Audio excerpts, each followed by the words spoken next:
Kasus Vina Cirebon, pengacara Saga teriak-teriak di TV mengatakan bahwa Saga tidak bersalah. Begitu dia teriak aja itu seolah-olah sebagai pengacara pemberani. Kalau memang Anda pemberani, dan kalau Anda memang sudah benar-benar melindungi klien Anda, dan kalau memang Saga itu tidak bersalah, kita pun sebagai kuasa hukum dari keluarga Vina juga ikut prihatin karena kita tidak ingin orang yang tidak bersalah dihukum. Cuma saya perlu bukti.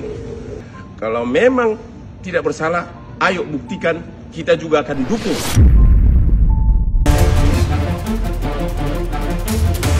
Ya baik-baik aja, aman-aman aja, nggak ada masalah apapun.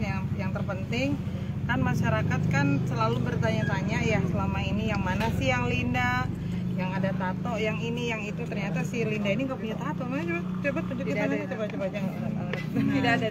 Tidak ada tato ya.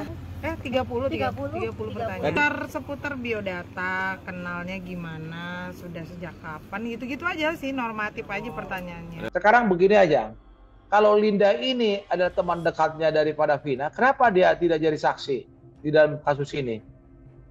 Jelaskan dong kan? Ya. Apa yang diketahui tentang keseharian Vina, apa yang diketahui tentang hubungan Vina dengan geng motor, apa yang diketahui Linda dengan yang lain-lainnya, harus jelaskan. Dia hadir dalam ruang pengadilan, atau setidaknya dia dengan sukarela datang kantor polisi ingin menjelaskan tentang persoalan Vina sebenarnya. Ini kan nggak pernah, malah dia sekarang kan menghilang. Mereka bukan bersahabat dekat, hanya kenal.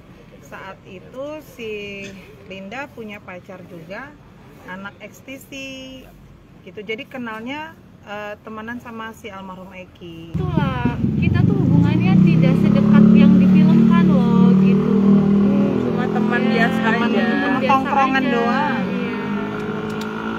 Teman satu tongkrongan aja. Jadi nggak ada spesial gitu loh. Maksudnya nggak ada curhat-curhatan tuh nggak ada. Linda jawab jujur. Kan selama ini yang ada di benak para netizen tuh berpikiran Linda ini disembunyikan. Nah, Linda disembunyikan atau tidak? Tidak. Nah, atas permintaan siapa Linda keluar? Atas permintaan Mbak Putri. Karena apa? Karena memang udah saatnya Linda keluar. Nah, jadi nggak ada tutup-tutupan. Linda mengatakan apa yang sebenarnya, tidak ada yang kami ajar-ajari. Tadi juga bukan saya yang dampingin, Mbak Novi yang dampingin. Gitu. Jadi, terusnya dong Mbak Novi masuk dong. Jadi karena memang Linda ini bukan orang yang dianggap sahabat si almarhum, hanya kenal satu tongkrongan karena cowoknya sama pacarnya Linda dengan si Eki dulu satu geng motor. Ya semoga ini kasusnya cepet selesai, cepet terungkap ya. Jangan kayak gini, kasihan banyak yang jadi sasaran bully-bulian netizen juga seperti itu, termasuk saya.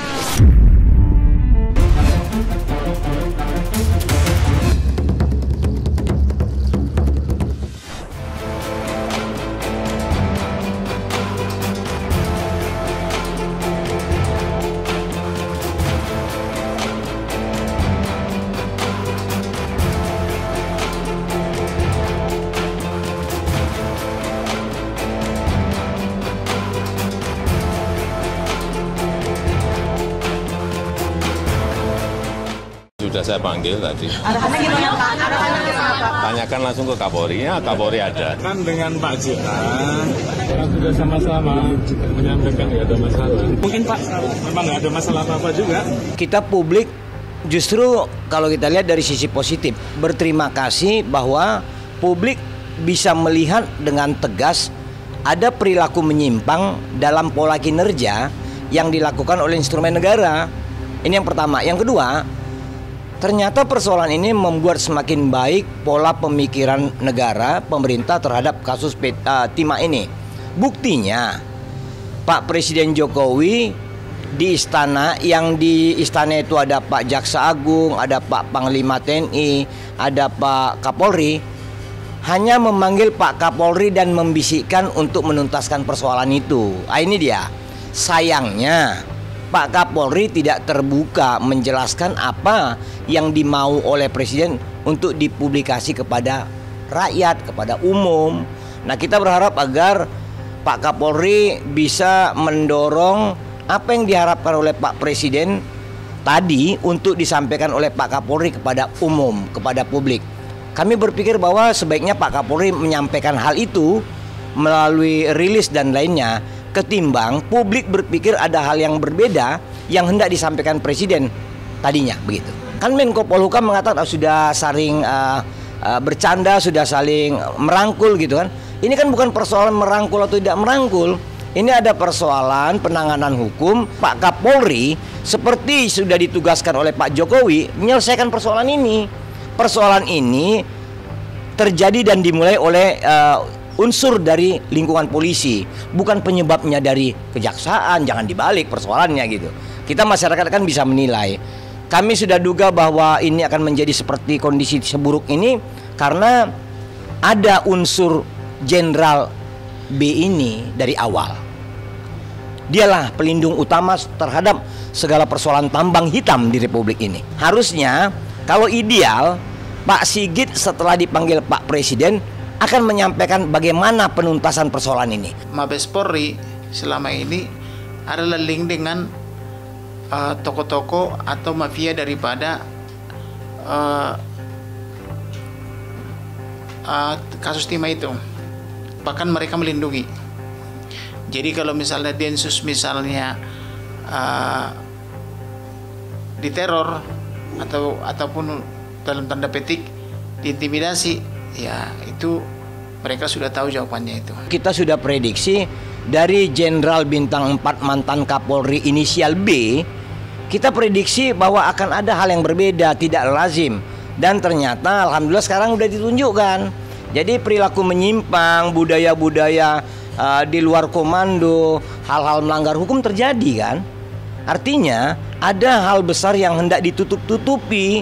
Ada kepentingan besar yang kepentingan hitam, kepentingan bau, yang kepentingan menguntungkan oleh segelintir orang. Mereka hendak lindungi.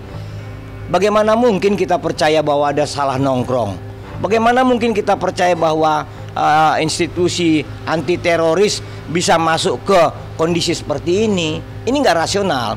Ini pasti by design ada komando. Terlebih beberapa media sudah menyebut bahwa ini adalah perintah dari seorang kolonel kombes ya, komisaris besar. Jadi saran kami bahwa sebaiknya hal-hal seperti ini tidak terulang lagi. Kalau menurut kami justru karena pihak kejaksaan sudah sampai pada simpul dan melihat keterkaitan atau konsolidasi aliran uang, follow the money kepada si jenderal. Kalau kami perhatikan begitu kuat, begitu berani dan begitu show of force-nya, tekanan mengelilingi gedung Bundar, mengelilingi gedung Kejaksaan Agung dan lain-lain. Ini tentu ada pekerjaan orang besar yang terancam akan harta yang hitam yang dikumpulkannya. Dia mungkin takut hartanya ini akan disita oleh negara. Ini pertarungan terakhir baginya. Makanya dia gerakkan upaya-upaya oknum ini. Tapi kami yakin kebaikan, kebenaran akan selalu menang berbanding kejahatan.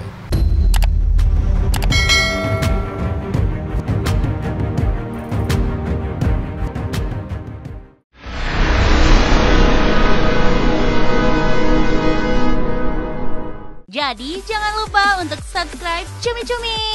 Ditekan ya tombol lonceng merahnya.